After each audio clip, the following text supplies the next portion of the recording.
Bien, buenos días a todos los asistentes. El primer Congreso Internacional de Literatura Infantil y Juvenil les da la bienvenida. Damos inicio a la mesa número 2 titulada Horizontes de Investigación en Literatura Infantil y Juvenil 2. Abriremos esta mesa con la ponencia titulada La imagen del adolescente limeño en Los Inocentes de Osvaldo Reynoso, a cargo de Claudia Arestegui Buscaglia. Ella es licenciada en Comunicación para el Desarrollo, magíster en Creación Literaria y especialista en Literatura Infantil y Juvenil. Ha publicado los cuentos Las Buenas Orejas de Esteban Malapata en el 2017 y Ayaimama en el 2013 y colaborado con las revistas Un Vicio Absurdo y Lienzo. Se desempeña como docente de la Pontificia Universidad Católica del Perú. Adelante, por favor. Hola, buenos días. Voy a compartir mi presentación. Bien, gracias. En primer lugar, buenos días. Quería agradecer a la Escuela de Posgrado de la Universidad Antonio Ruiz de Montoya y al Diplomado en Literatura Infantil y Juvenil por fomentar este encuentro tan importante para discutir y reflexionar en torno a la LIG y por darme un espacio aquí. Gracias también a las personas que están aquí presentes y a las y los ponentes. Bueno, empiezo. Luis Alberto Sánchez, político e intelectual peruano, dijo: no hay un solo Perú, hay varios Perúes. Y de esa frase parto para hacer un análisis que es parte de una investigación mayor acerca de la imagen del adolescente en Los Inocentes de Osvaldo Reynoso. Ya que estamos hablando del proyecto de nación, siendo el Perú un país pluricultural, creo que es importante hablar de y conocer a todos esos perúes que conforman esta gran patria y cómo esto se ve reflejado en la literatura y en la literatura infantil y juvenil.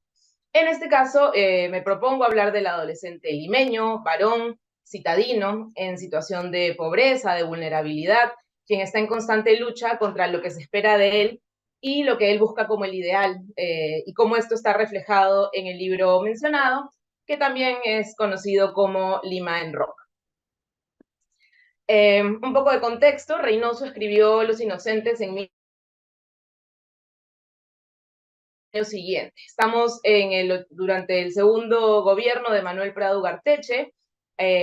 Durante la década previa, en el Ochenio de Odría, se había impulsado un fuerte gasto público, lo cual se tradujo en la construcción de puentes, hoteles, edificios públicos y de viviendas, grandes unidades escolares, universidades nacionales.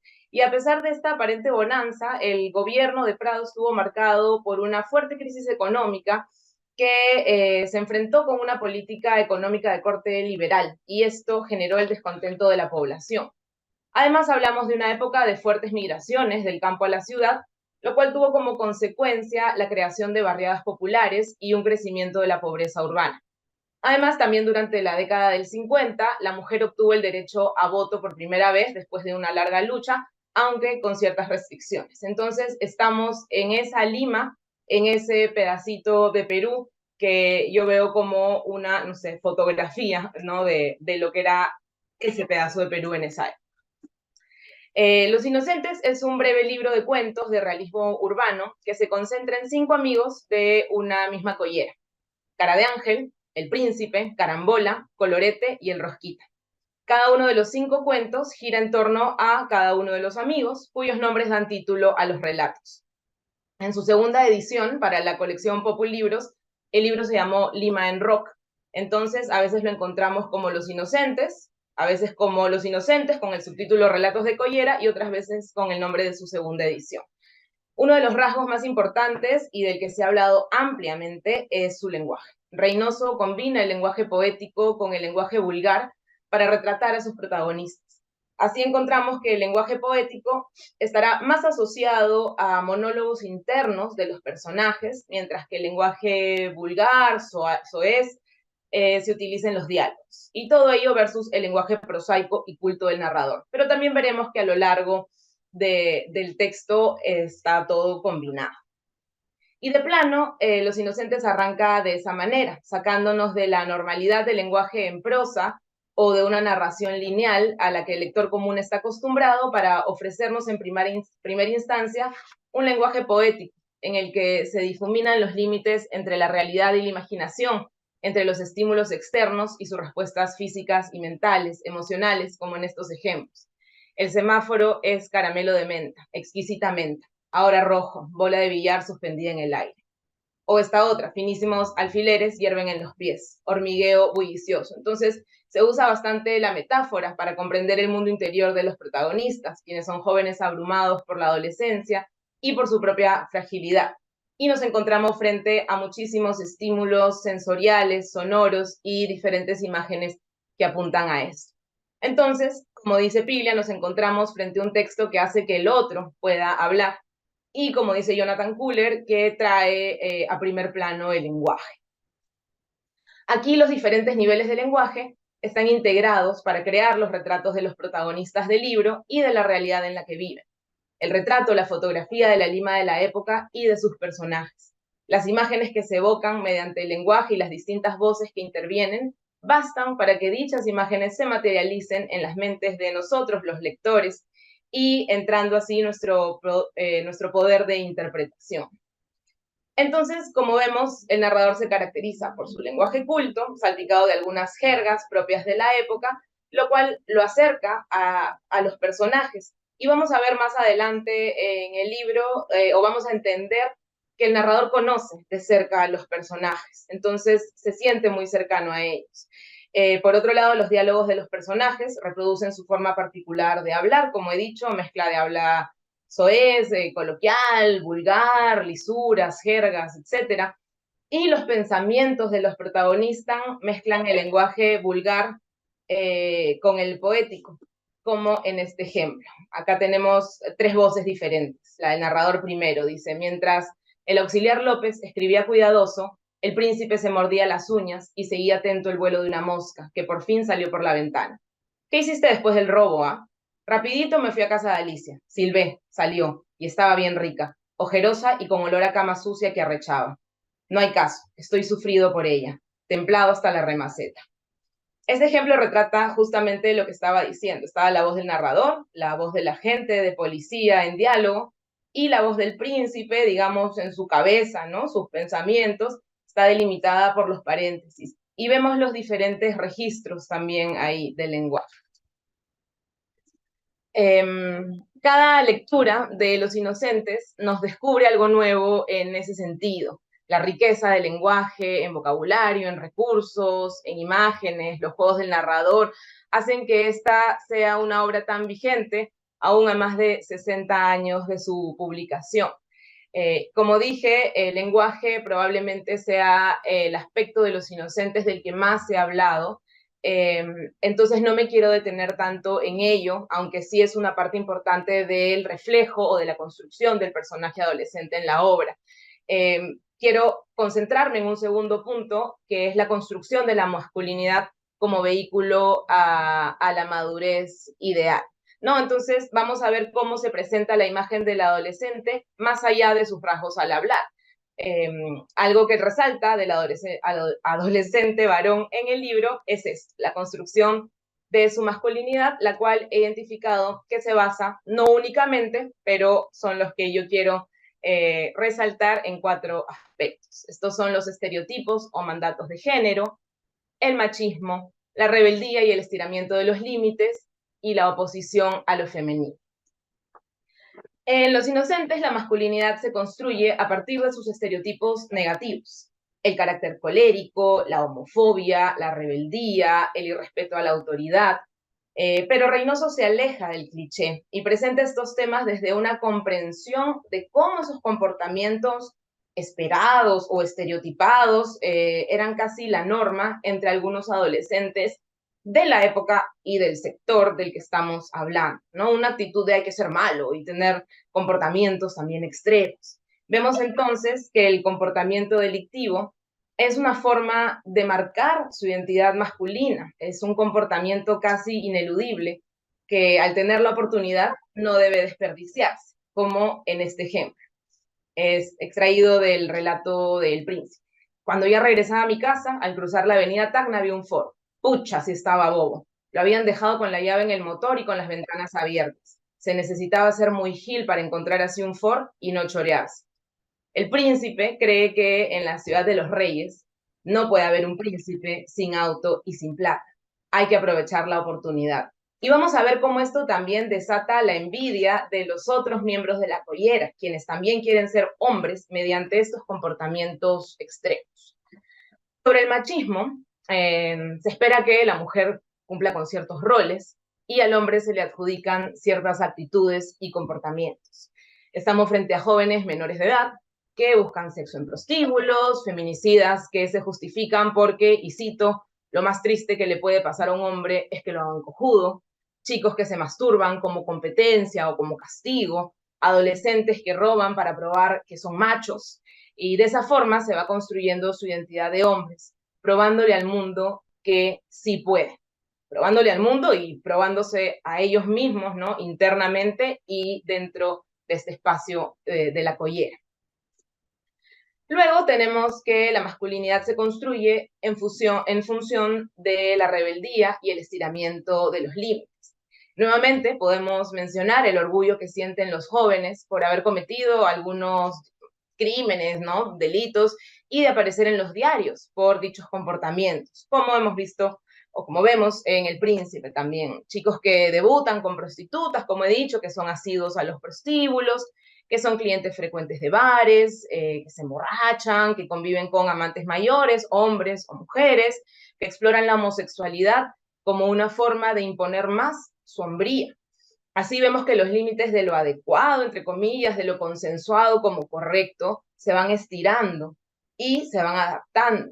Y se plantea dentro de la collera o de esta quinta en donde viven los protagonistas una moral propia que obedece a sus propias necesidades de ser hombres y de ser ese ideal de hombres que ellos manejan o que ellos conocen. El joven afirma entonces su identidad en su rebeldía frente al adulto. El adulto es el que persigue, el que norma, el que castiga, el que encierra. En cambio, el joven busca la libertad, busca diferenciarse del adulto y lo hace mediante la irresponsabilidad y la violencia, mediante el estiramiento de estos límites, ¿no? Y renegando de las imágenes del adulto autoridad. Vemos pues que la collera les da ese sentido de pertenencia que necesitan para formar su identidad, y es mediante las distintas experiencias colectivas e individuales que los llevan al límite, que se van perdiendo como futuros, que se van perfilando como futuros hombres en oposición a inocentes niños. Por otro lado, la masculinidad en los inocentes se construye también en oposición a lo femenino. La imagen de la mujer se presenta como la de una que es causante de las desgracias de los protagonistas, como un enemigo al que hay que combatir y derrotar, o un hito al que hay que alcanzar, o como el origen de los fracasos de los personajes. Vamos a ver que a lo largo de los relatos las relaciones amorosas forman parte importante de la vida de los jóvenes y que no les va muy bien, lo cual alimenta esa visión de la mujer como un enemigo. También el ser hombres los lleva a alejarse de la imagen femenina de la madre. Sin embargo, debido a la lucha que enfrentan dentro de ellos, esto supone un problema, como por ejemplo cuando Cara de Ángel se está peleando con Colorete y, cito, quiere correr, abrazar a su mamá y pedirle perdón por todos los colerones. Es a partir de los conflictos de la sociedad de la época que se construye al personaje adolescente en Los Inocentes, y dentro de esta problematización se realiza el retrato del adolescente varón, que es lo que estoy tratando de reflejar aquí. A través de la reproducción del lenguaje soez propio de los adolescentes, Reynoso logra retratar a sus personajes dándoles toques mundanos, pero al compartir mediante el discurso libre sus pensamientos, también los retrata como seres, si cabe el término, espirituales, ¿no? Sensibles, más emocionales. Una vez más, se presentan las dicotomías de la adolescencia y se materializan mediante el lenguaje en sus dimensiones figurativa, literal, y en el manejo que Reynoso hace de ellas. Quiero terminar con dos citas del texto. Primero esta, extraída del cuento Cara de Ángel, que me parece que resume muy bien esta lucha de los personajes del libro por ser hombres y dejar de ser niños. Dice: siempre he sido un tonto, siempre he querido ser hombre, pero siempre he fracasado. Tengo miedo de ser cobarde. A los soldados, no sé dónde lo he leído, antes de la batalla les dan pisco con pólvora para que sean valientes. En lugar de pólvora que no puedo conseguir, como fósforos y sigo siendo cobarde, sin embargo. Si uno quiere tener amigos y gilas, hay que ser valiente, pendejo. Hay que saber fumar, chupar, jugar, robar, faltar al colegio, sacar plata a maricones y acostarse con putas. He intentado de todo y siempre me quedo a la mitad. ¿Será porque soy cobarde? Yo le contestaría a Cara de Ángel que no es cobarde, que es inocente, que es bueno, pero eso es precisamente lo que en su ideal de masculinidad lo está frenando de ser el hombre que quiere convertirse. Y finalmente, una cita del último relato de El Rosquita, que está asociada al epígrafe, que es una cita, aunque dicen que mal parafraseada, de Jean Genet, ¿no? Y leo. Pero también sé que a pesar de tus gracias, de tu risa y palomillada, eres triste. Eres triste porque comprendes que un muchacho como tú puede perderse. Ahí no está el príncipe de ladrón, colorete de maldito y casi casi perdido. Cara de ángel, jugador, capaz de empeñar su camisa e irse desnudo de noche a su casa por una mesa de billar. Carambola que está llevando mala vida con una mujer mayor que él. Nat King Kong, bohemio jaranero. Y del chino y del corsario mejor no hablar de ellos. Pero tú quieres ser bueno, lo sé. Si en algo has fallado ha sido por tu familia, pobre y destruida. Por tu quinta, bulliciosa y perdida. Por tu barrio, que es todo un infierno, y por tu Lima, porque en todo Lima está la tentación que te devora. Billares, cine, carreras, cantinas y el dinero, sobre todo el dinero, que hay que conseguirlo como sea. Pero sé que eres bueno y que algún día encontrarás un corazón a la altura de tu inocencia. La necesidad de despojarse de la inocencia para continuar construyendo esa vida de hombres, como si acaso fueran dos aspectos irreconciliables. Muchas gracias. Muchas gracias, Claudia. Bien, continuamos con la ponencia titulada Ribeiro y su aporte a la formación de la identidad urbana, a cargo de Vianet Ramos Antesana, quien estudió educación en la especialidad de comunicación en la Universidad Inca Garcilaso de la Vega. En el año 2020 publicó su libro de cuentos Paloma y es miembro activo del Club Ribeiro. Actualmente ejerce la docencia y es estudiante de la maestría en literatura infantil y juvenil. Adelante, Vianet. Sí, muy buenos días a toda la comunidad de la Universidad Antonio Ruiz y Montoya y también a mis colegas ponentes. En primer lugar, quiero dar las gracias por darme la oportunidad de presentar un tema muy importante y también ver la vigencia de Ribeiro. Como bien se ha mencionado, el título de la ponencia es Ribeiro y su aporte a la formación de la identidad urbana. Para conocer un poco más sobre Ribeiro, recordar, sabemos muy bien que Ribeiro es conocido a nivel latinoamericano por su cuentística, ¿no? Es uno de los eh, autores más sobresalientes en ese género.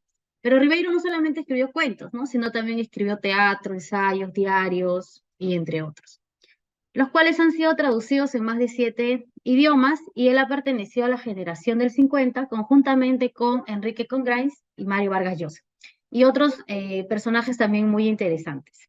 En la generación del 50, ya una década anterior, se había dado esta migración del campo a la ciudad, en donde las personas de la región andina no se establecían en los conos, ¿no? El cono norte, cono sur, cono oeste, o las llamadas también pueblos jóvenes, en donde tenían muchas carencias, sufrían también ciertos maltratos, ciertas discriminaciones, y es de esa temática en la cual se basan los representantes de la generación del 50, y Ribeiro pues es uno de ellos.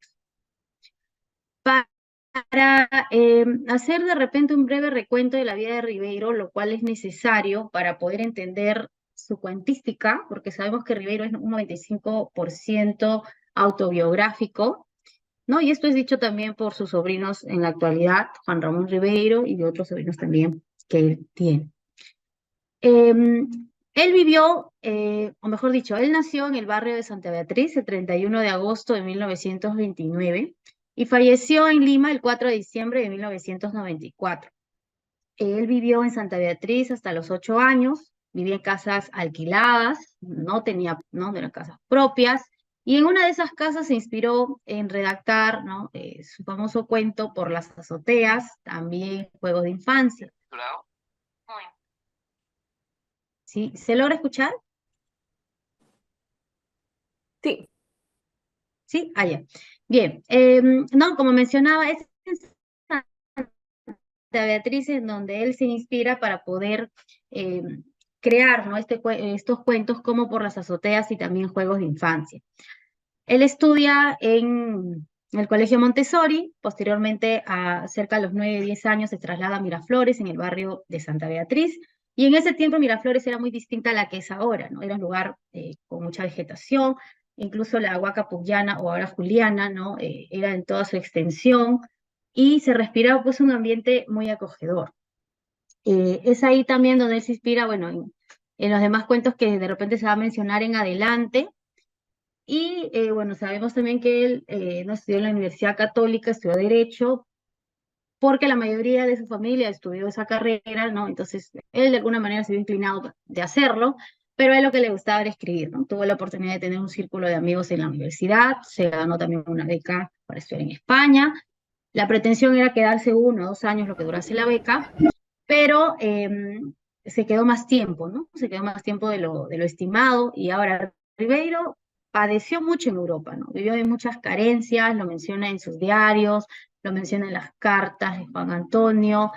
Había mucha dificultad, ¿no? Tuvo que ser muchas veces vendedor de diarios, también cargaba las maletas en los trenes, etcétera, ¿no? Varias cosas precarias, incluso llegó a pedir también, a solicitar dinero de sus familiares de Lima.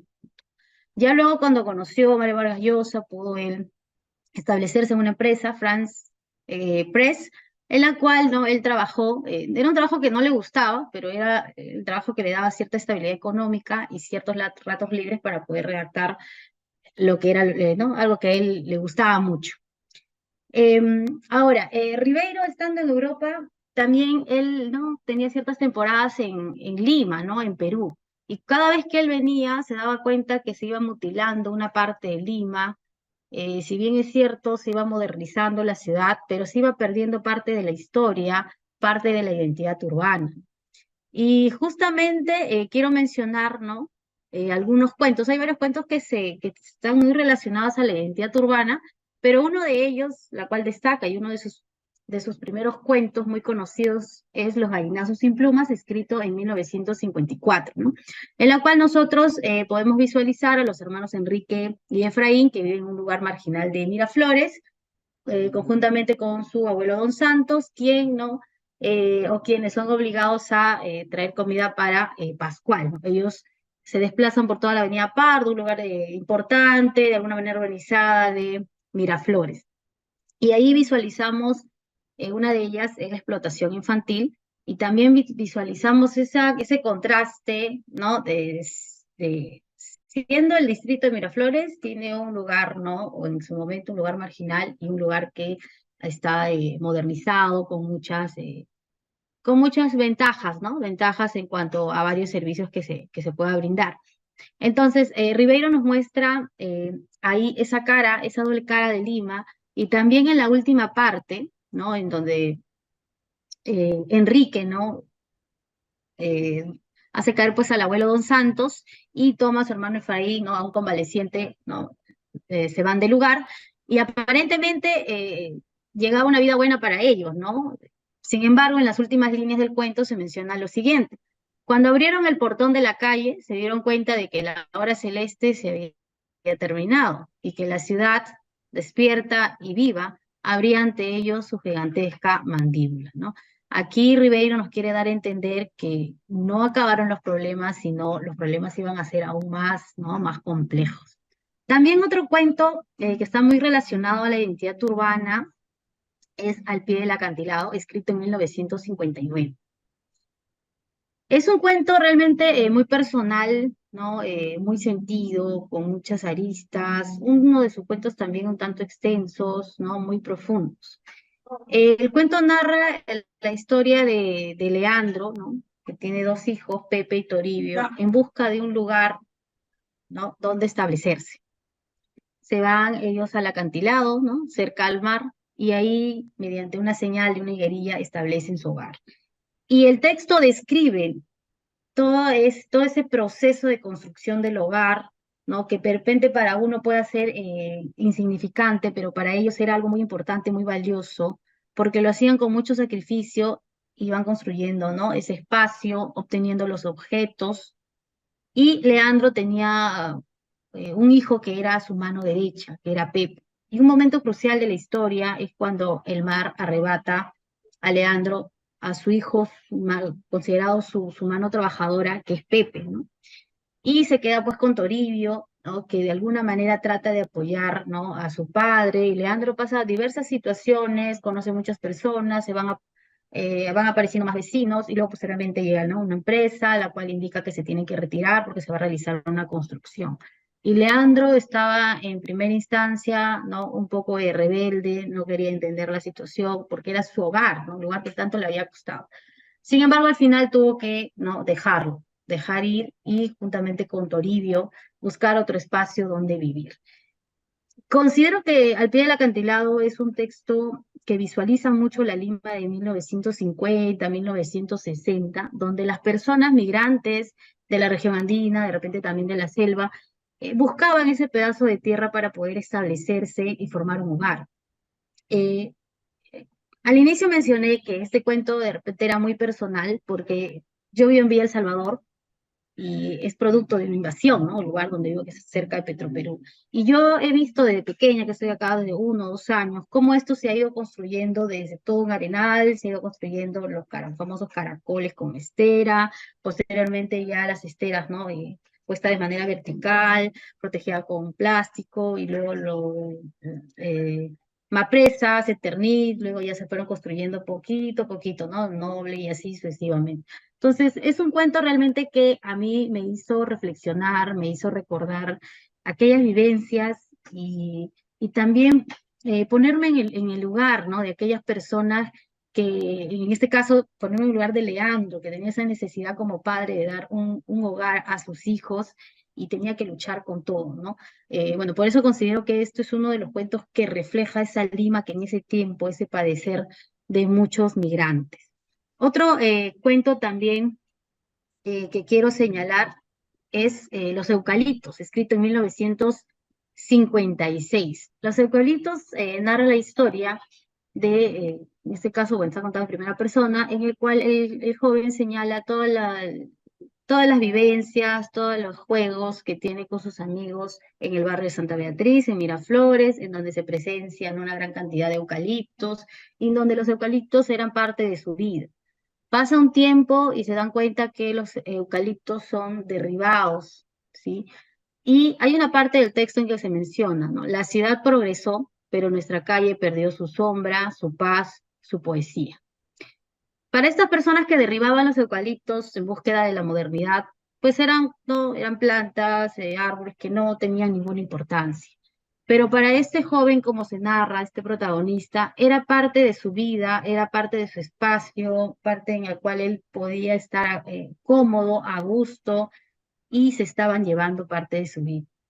Y como había señalado Ribeiro, cada vez que llegaba al Perú se daba cuenta que cada parte de Lima se iba transformando, se iba modernizando y se iba perdiendo realmente, ¿no? Toda la historia. Sin ir muy lejos, el primer colegio de Ribeiro, que era el Colegio Montessori, ahora es el Colegio Sacoliveros, ¿no? El colegio de secundaria de Ribeiro, el Colegio Champañán, ahora es la Universidad, ¿no? USIL. La Huaca Pucllana, que ahora es Huaca Juliana, que está muy cerca de Santa Cruz, ¿no? Si hacemos una comparación de las dos huacas, realmente podemos observar que ha habido cierta mutilación. Y Ribeiro, en muchos de sus cuentos, menciona, ¿no? Toma como contexto a la Huaca Juliana como centro de juegos, centro de entretenimiento, pero también de valoración y respeto, ¿no? Entonces, podemos nosotros identificar en otros libros también de Ribeiro este aspecto eh, de la identidad urbana. Muchas gracias.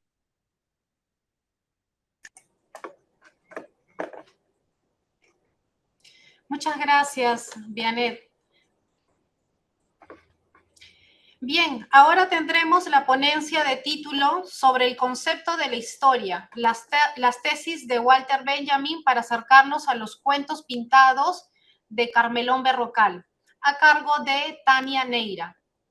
Ella es bachiller en literatura peruana e hispanoamericana por la Universidad Nacional Mayor de San Marcos y egresada de la maestría en literatura infantil y juvenil y animación a la lectura de la Universidad Católica Sede Sapiental.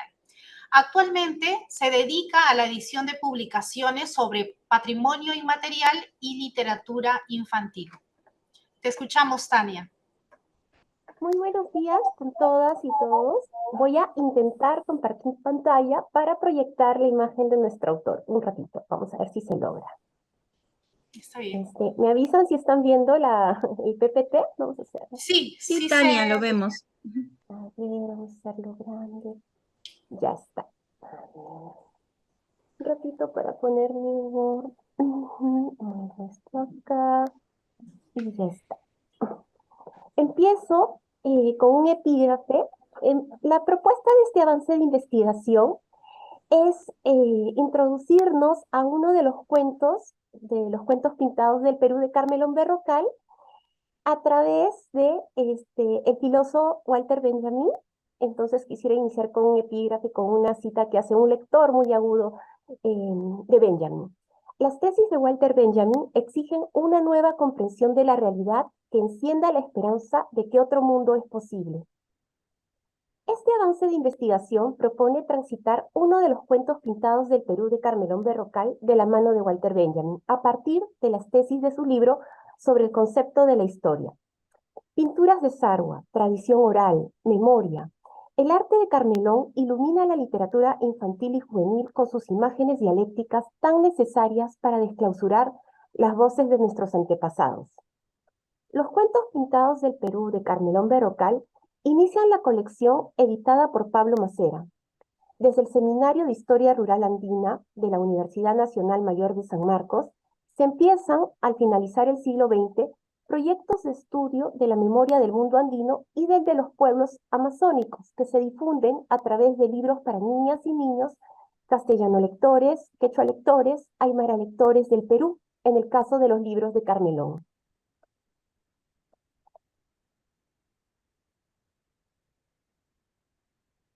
Ahí podemos ver 3 libros que contienen los cuentos de Carmelón Berrocal, que conforman la colección Cuentos Pintados del Perú. Luego salieron más con Fundación Inca Kola. El proyecto de la dupla Macera-Berrocal es asaltado por el lenguaje visual sarguino en una obra de formato convencional, con abundantes elementos paratextuales, prólogos, créditos nutridos, conformado principalmente por antropólogos y traductores, ilustraciones, marcas de diferenciación de las lenguas originarias, entre otros. En suma, un producto editorial que se legitima a partir de las diversas estrategias del libro físico, pero dentro de él la pulsión de la tradición oral y los saberes ancestrales no incluidos en la historia de los vencedores persisten gracias a las pinturas y voz de Berrocal. El encuentro entre Pablo Macera y Carmelón Berrocal da nacimiento a esta colección bilingüe. En el caso de Carmelón, con el quechuañol como lengua a ser traducida al quechua chanca, al quechua cusco collao, al quechua ancash y al aymara. Macera, como historiador que edita para la niñez, enriquece con los cuentos pintados del Perú la literatura infantil y juvenil, y Berrocal, cual el mejor historiador dialéctico benjaminiano, la trasciende. Walter Benjamin, separado espacial y temporalmente de Carmelón Berrocal, nunca se conocieron, siguiendo el tiempo calendario, lineal, el que fijan los vencedores, es un afín a él, a la luz de la calibración de ambas vidas textuales. Se encuentran en ambos similitudes que los acercan. Los relatos oídos en su infancia, por ejemplo. Berrocal, los que le contaba su abuelita. Benjamin, los que le contaba su mamá. Impronta que marcaría sus vidas concisas y sus obras. Los aportes de Benjamin sobre la obra de arte en la época de su reproductibilidad técnica pueden verse problematizados en las ilustraciones de Berrocal, que fragmentarios y repetitivos dejan entrever el alcance aureático del pase de las rituales vigas de compadrazgo de Sarwa hasta las tablas pintadas de Sarwa en Lima, hijas de la migración, y su presencia y resistencia en los cuentos pintados del Perú, producto editorial con pinturas de Carmelón fotografiadas. Otros puntos de coincidencia son la cercanía de ambos a los libros para niños y la reflexión sobre la historia y las historias. En Benjamin, a través de la crítica, y en Berrocal, a través de sus textos e ilustraciones. Miren esta diapositiva de acá. Lo que les comentaba de que acercarnos a la obra de Berrocal a través de Benjamin y sus reflexiones de crítica literaria son muy pertinentes, por ejemplo, por el proceso que se dio de migración de unas vigas de Sarwa que en Víctor Fajardo, Ayacucho, que eran una producción artística ritual con un significado de intercambio de compadrazgo. Cuando las parejas hacían sus casas, los padrinos les obsequiaban estas pinturas, estas vigas, y las ponían en los techos, ilustrando la genealogía de la familia, ¿no? Y a lo que se dedicaba y sus características muy personalizadas. Luego, cuando hubo la migración, estos artistas vienen a Lima, se establecen, algunos en Chorrillos, por ejemplo, y siguen haciendo su arte, pero ya en un proceso de transformación. Vemos en la segunda foto ya cómo estas vigas rituales de intercambio y relaciones de genealogías y compadrazgos de parentesco vienen aquí ya en formatos en tablas, y pintan y son vendidas, ¿no? Son vendidas y sirven en algunos casos como decoración o para transmitir el estilo y las pinturas y los conocimientos de los argüinos. La tercera foto vemos ya como Carmelón Berrocal, el autor que nos convoca, eh, empieza ya no a recrear escenas de su día a día, sino empieza a recrear escenas de los cuentos, las tradiciones orales que le contaba su abuelita. Entonces ya no hace tablas en formato vertical, sino empieza a hacer escenas también, ¿no? Horizontales. Y luego en la cuarta imagen vemos ya cómo estas imágenes, estas pinturas pasan fotografiadas en un proceso editorial y puesta en página a un libro para la infancia. Continúo. Como les comentaba, con las coincidencias, ¿no?, que había entre Benjamin y Berrocal, y lo que nos animaba a acercarnos a Berrocal a través de Benjamin. Quiero que observen esta imagen. Benjamin, en sus tesis, la primera en especial, voy a leer, las tesis de Benjamin son fragmentos, ¿ya? Y fueron inéditos, él no vivió para verlas publicadas y nos van a servir para introducirnos a nuestro autor. La tesis 1 de Benjamin contiene una alegoría. En ella hay un muñeco vestido de turco, como se puede ver en la imagen, el autómata que juega ajedrez. Dentro de la caja hay escondido un enano jorobado, maestro de ajedrez, que cual tiritero dirige los movimientos del autómata. Benjamin deja expresado que el muñeco es el materialismo histórico y que ganará siempre que se sirva del enano que es la teología. Coinciden Reyes Mate y Michael Lowy, agudos lectores de las tesis de Benjamin, en que el materialismo histórico al que Benjamin da por válido necesita sí o sí de la teología. El materialismo solo sería un autómata que percibiría a la historia como una máquina perfecta que conduciría al triunfo, en el caso de Benjamin, al triunfo socialista, cosa que desde luego no es. Las fuerzas productivas y el progreso por sí mismas no llevan a las reformas que se necesitan para transformar la sociedad. Para Benjamin, siguiendo a Lowy, el autómata solo no es capaz de ganar la partida. Sin una interpretación correcta de la historia, es imposible vencer. Para ello, se necesita la ayuda de la teología, equiparada en esta alegoría con el enano. El hipertexto que hizo Benjamin es de un cuento de Edgar Allan Poe, donde hay un autómata y un enano. Para Reyes Mate, Benjamin empieza apelando a los saberes previos del lector modelo, asumiendo que éste conoce el cuento del autómata, al iniciar con un sabido es que este es un punto de encuentro con los cuentos pintados, que también apelan al género cuento, e invocan a un lector modelo, letrado y con expectativas ante el libro.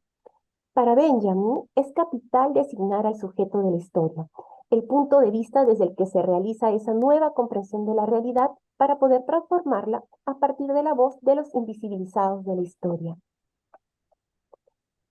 En el cuento La carguita de los cuentos de Carmelón Berrocal, ahí está, empieza con, dicen que algunas abuelitas, una fórmula del género que también apela a un saber compartido. No es dice, es dicen, invocando a la autoridad de un conjunto de personas que comparten un saber. Y es este el que el narrador va a compartir con el lector modelo. El dicen que apela al conocimiento de una comunidad de portadores de tradición oral. Indica el cuento que dicen que algunas abuelitas llevan cuentos sobre las espaldas como si fueran carguitas. Las mujeres en las comunidades andinas, como la comunidad de Sarwa, lugar de enunciación configurada por el narrador, suelen usar mantos para transportar su carga y tener libre las manos. Similar imagen de bulto en la espalda a la jiba del enano benjaminiano. El uso del diminutivo connota cariño y su uso es muy frecuente para referirse a algo preciado y valioso para las portadoras, como lo son las historias heredadas. Es importante anotar que quien lleva la carga es una mujer, como si los cuentos fueran sus bebés, historias de las que ellas son portadoras y que crecerán, se transformarán, vivirán más que ellas y pasarán a formar el capital de las nuevas generaciones. El enano jorobado es alegoría de la teología, la religión, en el imaginario el estamento que se encarga de los muertos. En Benjamin y en los cuentos pintados del Perú, el enano sería la tradición oral, la memoria, las historias de las abuelitas, y el autómata podría ser el género cuento occidental, la máquina, la imprenta, el libro impreso, la tipografía, la convención literaria, que en Benjamin vendría a ser el materialismo histórico, lo que realizado conllevaría a la idea de progreso, máquina, cultura letrada, sinónimo de cultura, y que per se traería progreso a quienes accedan a él, en detrimento de los conocimientos orales y la memoria de las sabias y sabios de las comunidades, que desde luego no es. Dice el cuento, comillas, nosotros les preguntábamos a las abuelitas sobre las cosas que sucedían en tiempos antiguos para que nos contaran esas historias, cierro comillas. La frase es contenedora de un yo plural, comunitario también, una nueva generación nutriéndose de los saberes ancestrales. Toda la frase está cargada de plurales, tiempos antiguos, nosotros, historias. La idea de uno es anulada por la importancia del conjunto, de varios tiempos actualizándose en presencia, escucha y respuesta. Pasado actualizándose en el presente a través de la tradición oral dentro de un libro escrito. Abro comillas. Entonces las abuelitas nos decían, voy a desatar mi carguita de cuentos, entonces recordaré, recién entonces les contaré. Cierro comillas. El efecto de rememorar es multiplicado. No solo las abuelitas recuerdan, el narrador recuerda, en un efecto de potenciar la transmisión. El contar de las abuelitas no es mediato, requiere de un ritual. Hay pasos, tiempos, procesos. Se actualiza el pasado en el presente a través de un acto. Voy a desatar. Una acción no solo del oído, sino con las manos, con todo el cuerpo. El texto exige corporalidad. El pasado en el presente encarnado en cuerpo, femenino, adulto mayor, andino. El cuerpo en movimiento hacia atrás. El manto portador, el giro de la cintura, la mirada de la abuelita, un giro hacia atrás, una vuelta y aparecen las abuelitas y las abuelitas de las abuelitas. Las manos en contacto con la tela, que es piel y es tejido, tejida por manos, hecha de hilos, hilado, torsión y tensión. Girar en permanente, dar la vuelta atrás. No es una cuestión lineal, es movimiento, es circular. Entonces recordaré, recién entonces les contaré, dice la abuelita. Imposible una progresión unidireccional y lineal. Esa es la sabiduría de la abuelita. No se puede avanzar solo mirando hacia adelante. Pero eso de la carguita no era cierto, nos dice el narrador, en su rol dentro de la convención de género. Interviene de esta manera para ponerse del lado del lector modelo occidental letrado, pero refuerza la idea desde la mirada de Occidente, lo que hemos expuesto en párrafos anteriores. Abro comillas, la verdad era que las abuelitas recordaban todo lo que habían aprendido y escuchado cuando eran niñas, porque nuestras abuelitas chiquitas también tenían su papá, su mamá y sus abuelitas. Por el tono y el empleo del diminutivo, vamos configurando que el lector modelo es un lector occidentalizado, pero no es adulto. Las abuelitas viejitas les habían contado a nuestras abuelitas los cuentos que nosotros estamos ahora escuchando. Cierro comillas. Se sigue resaltando las marcas de oralidad. Con un gerundio cierra esta historia que nos revela la potencia de la memoria comunitaria sobre la osificación de los saberes en la cultura letrada. Con un guiño al lector, una llamada de atención al despertar, porque ubica al lector modelo como crédulo ante la literalidad. Pero nosotros creíamos que las abuelitas tenían los cuentos amarraditos, escondidos en sus mantas. En la tesis 2, Benjamin indica que la imagen de la felicidad es inseparable a la imagen de la liberación. El pasado trae consigo un índice secreto. Hay un nuevo guiño a la cultura letrada, hablándonos de objetos paratextuales del libro, ¿no? Un índice secreto que lo remite a la redención. Resalta esto al preguntar, ¿no nos sobrevuela algo del aire respirado antaño por los difuntos? Existe un acuerdo tácito entre las generaciones pasadas y la nuestra. Es decir, en el presente tenemos un aire sobre lo que el pasado se hace presente y quiere hacerse valer. La felicidad implica la realización de lo que habría podido ser, pero no fue. La redención del pasado, siguiendo a Lowy, es su realización y reparación. Resaltando lo colectivo, el progreso debe cumplirse también para las generaciones pasadas. La rememoración desclausura el sufrimiento aparentemente definitivo de las víctimas del pasado. No se trata únicamente de memoria, sino de ganar la partida, como nos hablaba el autómata de la tesis 1. ¿A quién? A la cultura letrada que aplasta saberes de la tradición oral, restituyendo las voces del pasado, podemos transformar el presente. Por ello, la generación de los abuelos cuenta con la de los nietos para que sus derechos no queden en el olvido. Gracias.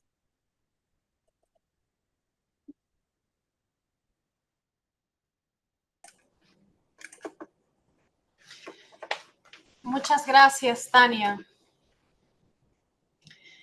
Bien, la última ponencia de esta mesa es Un nuevo camino, Jimena de dos caminos hacia la literatura juvenil, a cargo de Andrea Morales. Andrea Morales es bachiller en lingüística por la Universidad Nacional Federico Villarreal. Actualmente cursa el máster en literatura infantil y juvenil y animación a la lectura en la Universidad Católica Sede Sapientiae y se desempeña como docente en el área de teoría del conocimiento en el Andino Cusco International School.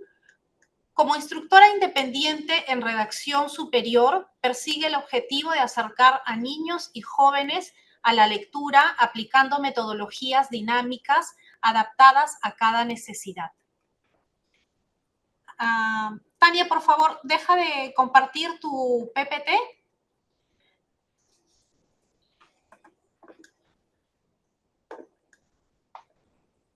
Para que pueda empezar Andrea. A ver, disculpen, voy a intentarlo. Sí, no te preocupes, solo deja de compartir. Ya está. ¿Se logró? Sí, Gracias. sí, muchas gracias. Gracias.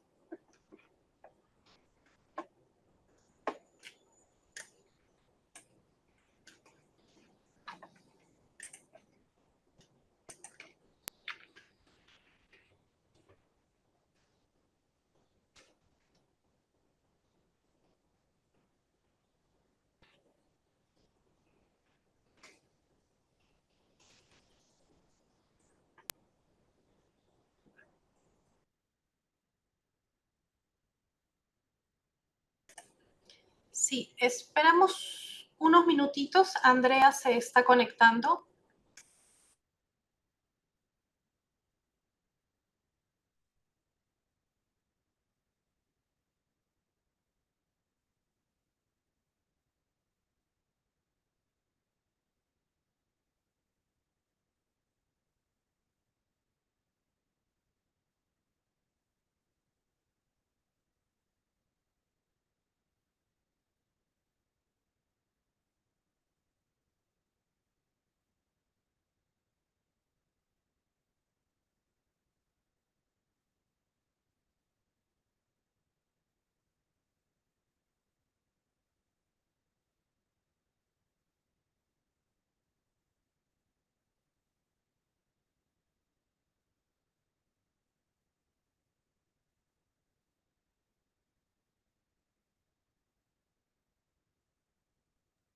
Evelyn, te dejé un mensaje en el chat.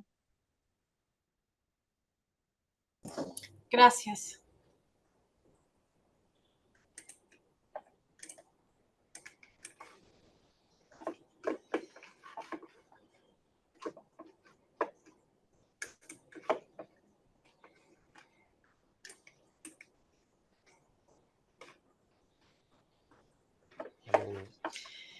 Bien.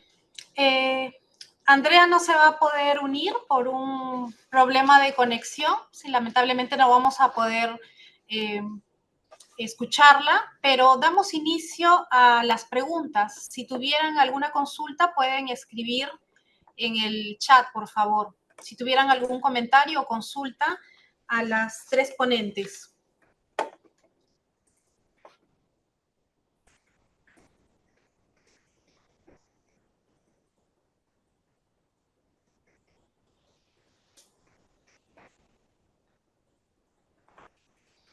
La primera exposición fue la de Claudia Arestegui, después continuó Vianet Ramos y finalmente escuchamos a Tania Neira.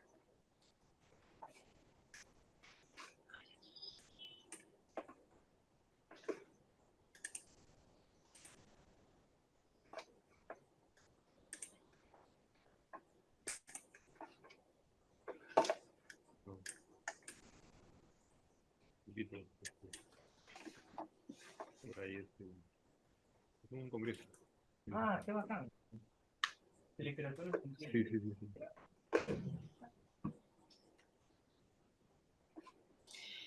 Bien, aquí tenemos un pedido sobre la última exposición, ¿verdad?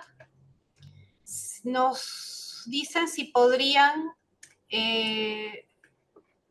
colocar el PPT. Tania, si podrías compartirnos tu PPT en modo presentación. Ay, no sé hacerlo. Voy a intentar. Sí, para que se puedan ver las Bien. imágenes. Lo siento. Ay, eso debe ser modo de presentación. Voy a regresarlo. Sí, justo en este momento se está viendo como modo Ay, qué presentación. bueno. Ya, ahora sí. Ahora sí es modo presentación, ¿verdad?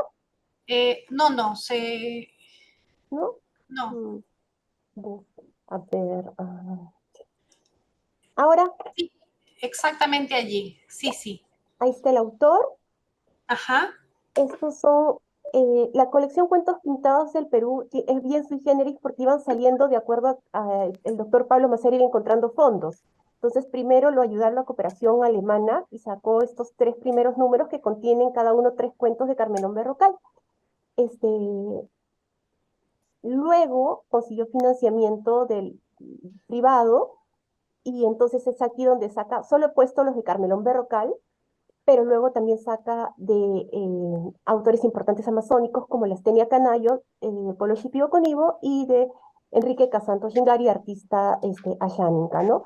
Lo singular es que son tres libros de cuentos de Carmelón Berrocal, que contienen cada uno entre 4 y 6 cuentos cada uno, pero en la segunda fila son los mismos pero traducidos, ¿no? Entonces ahí se ve la intencionalidad de querer llegar bien amplio y lejos a todos los niños lectores, ¿no?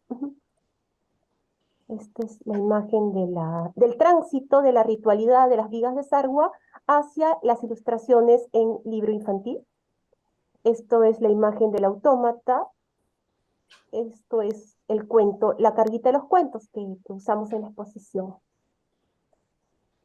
Gracias. Muchas gracias, Tania. Bien.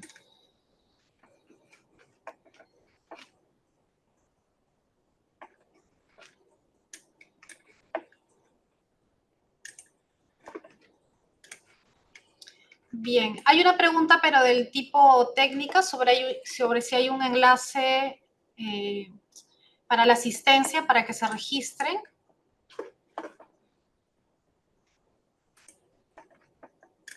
Le vamos a pasar por este chat el enlace de registro a las mesas Zoom.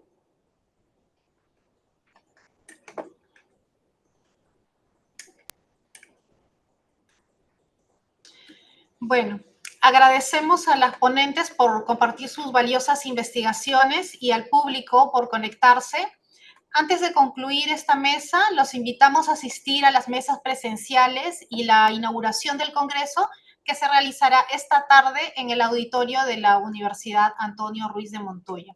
Muchas gracias a todos por su asistencia.